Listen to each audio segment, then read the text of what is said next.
बिलोली तालुक्यातील आदमपूर येथे सार्वजनिक गणेश मंडळ येथे शिंगारे कुटुंबाच्या वतीने महाप्रसाद।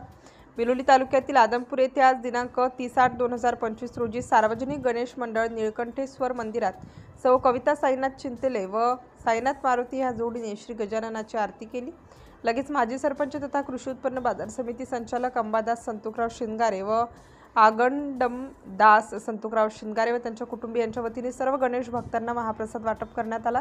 त्या ठिकाणी गावातील प्रतिष्ठित व्यक्ती श्री आनंदीदास महाजन, मधुकरराव कुलकर्णी, चंद्रकांत देवारे, श्री गणपती बाप्पाचे पुजारी विनोद जोशी आणि गावातील लहान थोर मंडळी, महिला भगिनी सर्वांनी शिंगारे कुटुंबाच्या वतीने आयोजित केलेल्या महाप्रसादाचा लाभ घेतला। नवयुवक गणेश मंडळाचे अध्यक्ष व त्यांच्या कमिटीने शिंगारे व चिंतले कुटुंबाच्या वतीने आयोजित करण्यात आलेल्या कार्यक्रमाचे आभार व्यक्त केले। सिटी इंडिया न्यूजसाठी प्रतिनिधी संजय संतुकराव हलबुर्गे, आदमपूर।